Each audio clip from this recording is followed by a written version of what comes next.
tell you what, this topic is resolving, it's basically resolving conflict. So, without any further ado, I'd like to introduce our panelists. We have Dr. Eileen Jason. Now we have Dr. Eileen Jason, who I've had the pleasure of having several conversations with, and she's always enlightening. Dr. Eileen Jason is an organizational psychologist and the president and CEO of ARTA Consulting, LLC. And it's a firm that provides consulting leadership and employee motivation and satisfaction for small businesses and other organizations. Her experience includes helps companies to develop the DISC behavioral assessment, which we're going to touch on this morning, with the purpose of building cohesive teams of motivated employees and to elicit a climate of trust. Her background is more than 25 years of experience working in various capacities in corporate America. During her years in the corporate environment, she saw many fluctuations that altered the landscape of organizations. Seismic shifts, most notably significant executive leadership changes and corporate downsizing. So, without further ado, welcome our panelists, and let's get to it. Well, why don't we talk, I think it's safe. I wanted to talk a little bit about the DISC assessment, a little bit about, this analysis. Sure, you guys take over. How it plays out. Oh, sorry. So we should have warned you to take notes because now it's going to be a quiz and we're going to involve everybody doing something.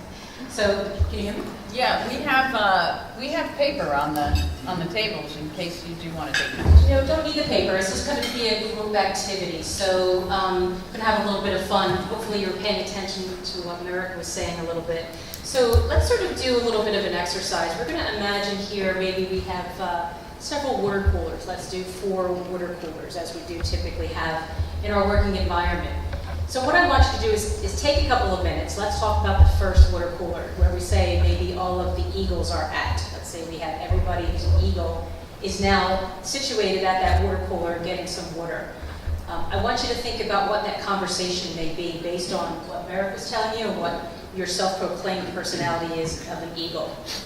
So think about that, and then I'm going to ask for volunteers to kind of give me some input on that. Anybody ready?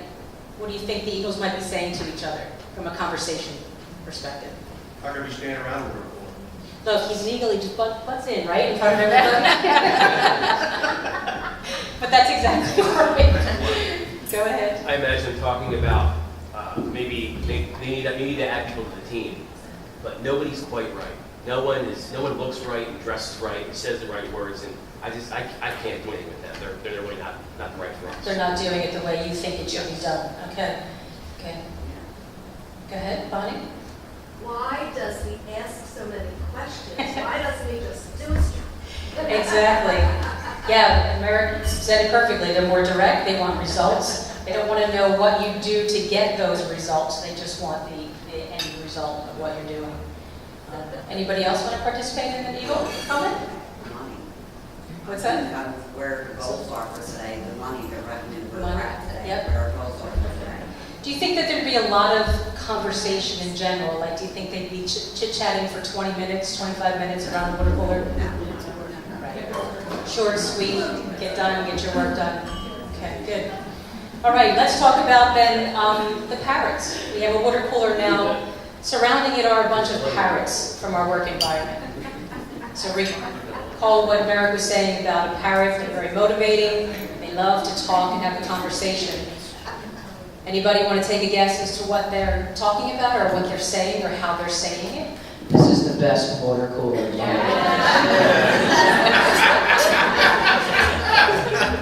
Sorry. Ken, are you a parrot by any chance?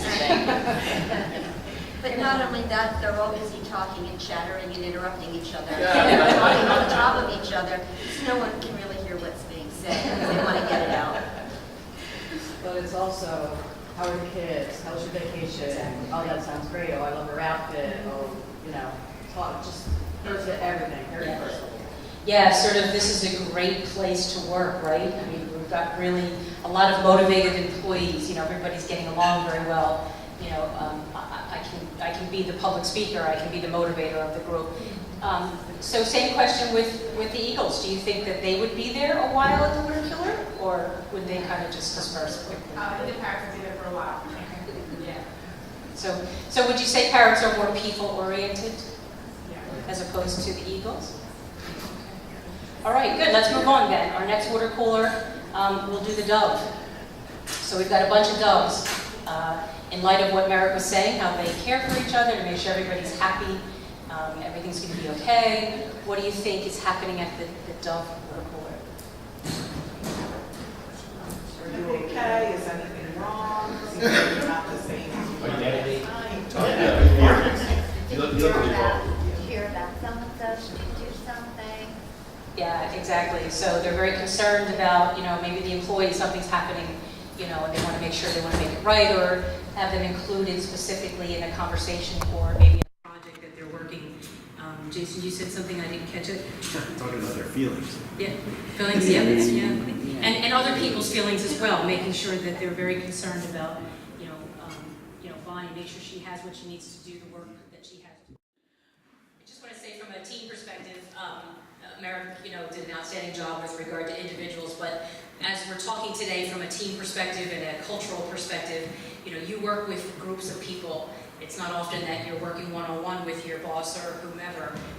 So there may be several different types of birds that compiled within your particular department. And one of the very important things that Merrick said was that, you understand how you behave and how you come across, but just importantly to get along with others, to work better with them and more effectively, so is not to only understand, become aware of how you interact, but how you communicate with others. And sometimes it is coming out of that comfort zone. So if you're an eagle, and you've got to communicate with an owl, and it's not your boss, but it's a peer, so that may be very uncomfortable. But you'll learn that, in order to get things done, you'll need to learn to understand, to have them understand the way they think and the way they are as a person. So again, what we kind of teach you in the DISC and several other assessments is how do you become more aware of what you are, not only that, but how do you communicate more effectively to other people's styles, because culture is built on how people work and interact together in a company. So with that, turn it back over to Janet, and that's our introduction portion of it. Wow, that was some really fascinating information, wasn't it? I really enjoyed that. Thank you very much. Well, I tell you, we developed some questions within our committee, and so, and then we're going to throw some questions out to the audience, if that's okay. So, why don't we start with a couple things? We talk about culture, culture in the workplace, and so what is it? What is culture in the workplace? I mean, and do you need it to build a successful team? Yeah, definitely. Culture is a shared attitude, of everybody in the company. It's the shared values, the shared goals within a company, practices, the characteristics that comprise the organization. What it's not is actually the mission or the vision statement. Although the mission and the vision statement contribute to the culture, culture is basically what we do, what we say. It's also how we treat people, employees, our customers, the products that maybe are part of the organization, in the community outside. So in essence, for me, culture is really the personality of the company. We've all heard some things recently, especially, with the Wells Fargo situation happening. The first thing that came on the news was this was the culture of the organization. Good or bad, your company has a culture, and you're helping with that, making sure that that gets out by what you do even outside of the organization. So that's my opinion on culture. If I could just add, there was a recent, I think Deloitte had a recent survey with regard to people, with regard to going to a company because it pays very well, or going to a company because the culture is good. And what do you think 95% of them chose? Culture. Yeah, exactly. That's how important it is. So. Thank you. I guess, how do you build the right team cohesiveness like that? Yeah, Merrick Merrick said it up front, establish that goal, whether it's a company-wide goal or whether you're individual teams and you're working towards something, make that goal known so that everybody knows what they're working for. One of the other things that I feel very strongly about is creating a diversity in teamwork. You know, just as we have the different types of birds, you know, if you've got a team full of all eagles, frankly, nothing's going to get done. I mean, we talked about that earlier. The eagles like the results, but they don't want to do it. You know, whereas on the same perspective, if you've got all owls, they're going to want to do the work, but nobody's going to step up maybe into that leadership position. So, you know, creating that team of diversity to have all of the different types of animals and birds in there is extremely important. Practicing teamwork is extremely important. You know, everybody says, I want to go work for this team, or I'm going to be working for this department. It's extremely, extremely important for the morale, you know, and the culture of the organization. What do you do for your employees? And that doesn't necessarily mean you need to go on a 3-week yachting trip or away out to do team building. There are, as Merrick said, many team building exercises that you can do inside the organization. And it helps people to understand each other and become more cohesive. You know, communicating effectively. We said that in the very beginning. Communication is key to having people understand and communicating both ways, not necessarily someone just kind of dictating what that goal is or what you need to do. Feedback is extremely, extremely important. And you'll know some of the good leaders that are out there, you know, they provide that, and they allow for that provision to have people supply that to them, that feedback, that what they're doing, how they're doing it. You know, that's extremely important as well to create that cohesive team. You know, give feedback, ask for feedback, do it in the right way, and celebrate the success. You know, if you've got something very challenging that's happening within the organization, you know, or the team's doing a project that's extremely difficult, celebrate it. You know, you worked hard to get it done, make sure that that's recognized. And again, it doesn't have to be a trip to Bermuda, although that would be nice, but, you know, companies just, a lot of people don't necessarily need that big, especially owls. You know, they're not looking for that, you know, look at me recognition kind of thing. They just want to be acknowledged for that recognition. So I feel those are important. Thank you. So you're an eagle, okay, and you've got an organization, and somewhere on the floor, you know, or you know, in the cubicles, there's a problem. There's a problem brewing. So how do you, if you're an eagle or whatever, or if you're a parrot because you're too busy talking, how do you identify the problem and then try to solve it? Yeah, absolutely. I'd like to add to that from, you know, maybe not a verbal or in addition to a verbal perspective. You know, if you see sort of morale, you know, people are kind of like, I don't really want to be here, or, you know, underneath their breaths, they're saying something about somebody, you know, they don't want to come into work, and as a result are maybe taking more sick days. You know, if there's conflict within individual teams maybe, or in interdepartment teams not getting along, and everybody's going to have their struggles, and everybody, you know, we say from a team perspective, you know, it's the forming, storming, norming, and performing phases that you go through. But if you're finding that conflict is higher on the list, and it's a daily conflict, and people just don't want to interact with others, that's sort of a telltale sign, you know, that's a problem area, and you certainly want to address it. You know, again, if you don't look forward to working with that particular person you've been working with, or that team that you've been working with quite a while, you know, those are telltale signs as well. But look for, what I always say is people just not being excited about coming into work, you know, and either verbalizing that or sort of talking behind the scenes with regard to that. That's an issue that should really be addressed immediately. In reference to that, you have, you know, there are some people that are going to come to you and say, this is a problem, this is a problem, this is a problem. That doesn't necessarily make it true. So how do you manage making that determination if there's an issue in it, and if it's not just one or two people's point of view? Yeah, again, that's that complainer. You know, maybe it's that person, that individual who's no longer happy with the company. You know, and that person is maybe bringing the morale down of others. You know, one of the approaches is to talk with that person personally, as you suggested, but also get feedback from other members of the team or the organization with whom they work. You know, because if it's getting to a point where it is affecting others, others will be affected, and you'll know that. So pinpointing the issue doesn't necessarily mean it's that person that's having the problem. It may be circumstantial, situational problems that are happening. So it's important for you to pinpoint, and whether that means talking to that individual or going around and talking to their teammates and or leaders as well. Jen, if I could add, I'm actually doing some work for Lehigh University as well, and there were 5 of us who were asked to create this curriculum for project management. And we had this one person who we were working with as a team. It was very toxic, and it just was such a horrible experience, and we were trying to work on our own, and we tried everything that we could, and having the background that I have, tried as well.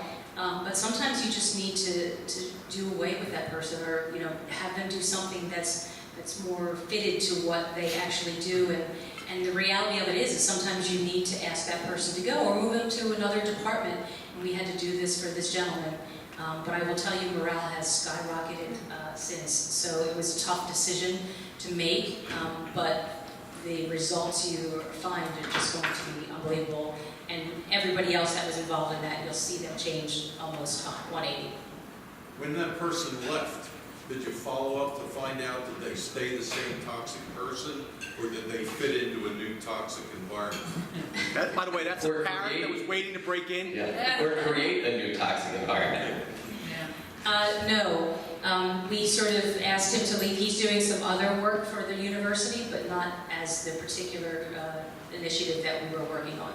So the personality wasn't a fit, and the knowledge wasn't a fit for what we were trying to do. Right, because should have done sooner every time. In the sales area, I find that as well, because people say, well, they're bringing money in, they're doing well, but the fact of the matter is when they do take that jump, they find that other people actually work harder and bring more money in. So it's tough to do, and it's not always an easy thing, but sometimes it really does benefit the organization. This next question, we had it written a certain way, but, maybe if I could break it down a little further. For instance, a couple of weeks ago, I'm working on a particular project for a client, and there was a group of us that are working on this sizable project. Some are within their organization, and some are vendors. So there's a lot of different personality types, and we have to work together as a team to create this project. So, I'm a parrot. With some dove tendencies, I guess. But, there's others that are eagles, and they're all in the same room. So how does one, each other, how does an eagle cope with a parrot? How does an owl cope with an eagle? Individually, how do you make that team work? And to answer that question at a base level, you would hire either Merrick's team or myself. Yeah, no, because you really do need to understand, and typically if you have understanding what that goal is, as a project manager a long time ago, I always said, and I continue to say from any team perspective, I would rather have the worst project, the hardest project to do with a team that gels versus having, a really easy project and a team that doesn't get along. So, there are definite benefits to working together and finding out what each other's behaviors are, and learn to that. And you're going to have situations where, that owl's going to want to speak up, and that's fine. And that eagle in that room or whatever that team is going to have to really take a step back and listen to that. I mean, I've seen emails, I've written emails to people, and I've received emails that have bulleted items, 3 pages long. I don't even read the email, I hate to say it, but you've got to really learn what each other's styles are, and again, it takes you out of your comfort zone, but in the end, it'll get you what you're looking for, so that's important. If I could just, first of all, talk about the trust. Trust is so important. I mean, my own research concludes, how do you get employees to trust you at the executive level, especially what was happening during the financial crisis, what's happening now. One of the things actually that I tested and proved was a culture of consistency. Be consistent. What you say is what you do. Don't say one thing and do the exact opposite. The company that I worked for, when it was first created, only the CEO had physical doors on his office. All of the executive team had cubicles, just like the rest of us. Unfortunately, during the financial crisis, we had several executive leadership changes, And as each one came in, they would say, come into my office, the door is always open, anytime you want. But they were building physical walls and doors and shutting them. And so they didn't understand why people, they were being very inconsistent, with their words and their actions, and they just didn't understand why they weren't getting through to people. And, it's proven, being consistent, the culture of consistency, saying what you're going to do, what you're going to do, what you're saying you're going to do is extremely important. So you've got to lead by example. Yeah, I would absolutely agree. Diversity within a team only benefits the team. You can only be of the same for so long, and everybody sort of says the same thing, but you need that person's person to kind of play that devil's advocate or do what they need to do to kind of speak up. So embrace that. And we were asking the question, do you need to be cohesive? It's always nice to be cohesive when you're working on a project, but no, you can get the job done. It could help be a lot easier if it's a short-term project and you don't like the people you're working with. But if it's a long-term project, that's where it kind of may take its toll. But it certainly behooves everybody to get along and respect each other. But certainly the project can't get done if there isn't true cohesion within the organization.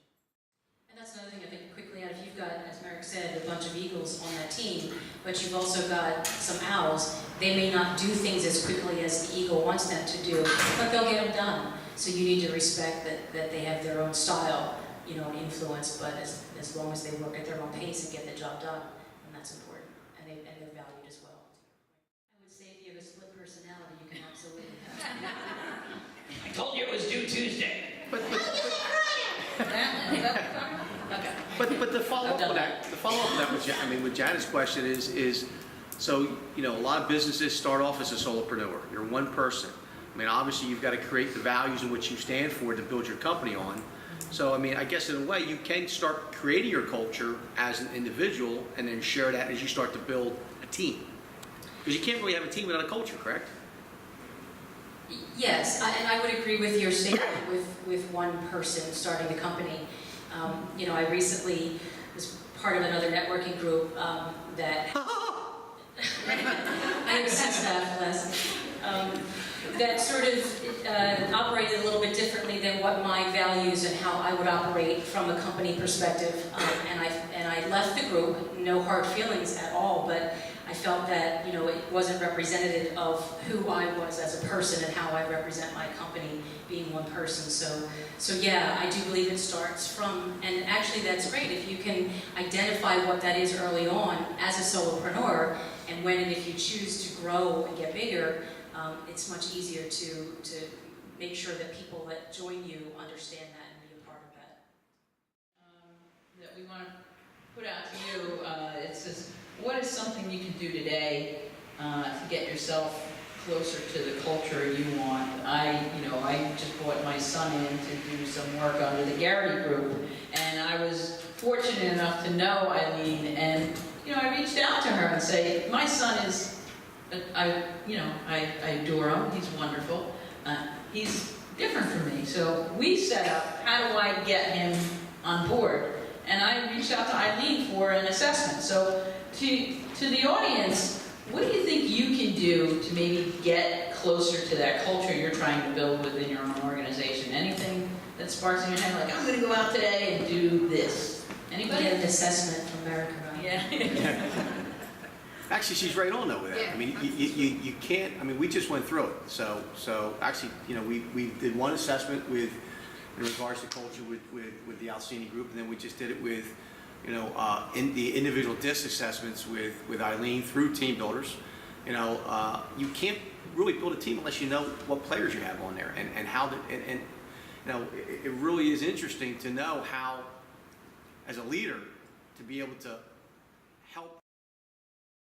If I could just attest to that again, I worked with two people that were married, still are, and they work in the same company. He owns the company, and there are 4 birds. Well, they were not getting along in the working environment. They were butting heads with each other, and it turns out that she was the dove and the owl, and he was the eagle and the parrot.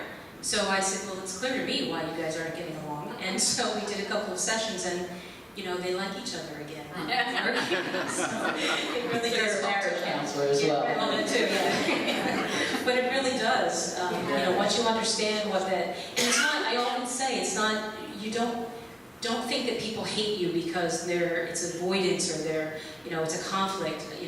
It's 9 times out of 10. It could be maybe once in a while that they do, but 9 times out of 10, it's because they behave different than you, and just understanding that. When people, when you have an eagle that's under stress, look out, because where they're aggressive, and they're direct and bottom line, they're going to imagine that 10 times, exponentially when they're stressed out. It's going to be like, somebody flying through the room, a hurricane. So as long as you understand that, it might not be comfortable, particularly for the doves and the owls, but as long as you understand that, it's not a personal rift at you, it's just the way that person is. I totally agree with that. Cultures, if you think you have it or not, I think one of us said at the top, your employees know what it is, and they're going to let other people know what it is, and whether that's on social media, or friends and family. But it would certainly behoove you to identify that culture, and it doesn't happen overnight. Sometimes it takes years to build a culture.